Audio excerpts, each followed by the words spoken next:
சொர்க்கத்தில் கிடைக்கும் ஆறுகளை விட, சொர்க்கத்தில் கிடைக்கும் மதுவை விட, சொர்க்கத்தில் கிடைக்கும் ஒரு பெண்ணை விட, சொர்க்கத்தில் கிடைக்கும் உணவை விட, சொர்க்கத்தில் கிடைக்கும் எந்த ஒரு அருட்கொடையை விடவும் சிறந்த ஒரு அருட்கொடை முஹம்மது ரசூலுல்லாஹ் ஸல்லல்லாஹு அலைஹி வஸல்லம் சொன்னார்.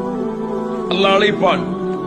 சொர்க்கவாதிகள் சொர்க்கத்திலே நுழைந்ததற்கு பிறகு அல்லாஹ் கேட்பான், உங்களுக்கு எதையாவது அதிகப்படுத்தி தர வேண்டுமா? அப்போது சொல்லுவார்கள் சொர்க்கவாதிகள், யா அல்லாஹ், எங்களுடைய முகத்தை நீ வெண்மையாக்கவில்லையா? எங்களை சொர்க்கத்திலே நுழைவித்து நரகத்திலிருந்து எங்களை பாதுகாக்கவில்லையா? அல்லாஹ் என்ன செய்வான் தெரியுமா? தன்னுடைய திரையை அகற்றுவான்.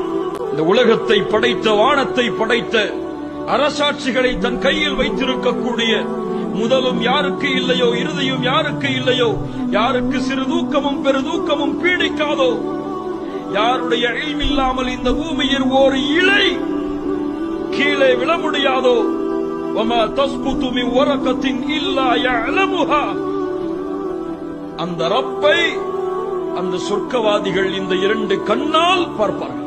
அல்லாஹ்வுடைய தூதர் சொன்னார்கள், அதைவிட சொர்க்கத்தில் எந்த அருட்கொடையும் பெரியது கிடையாது.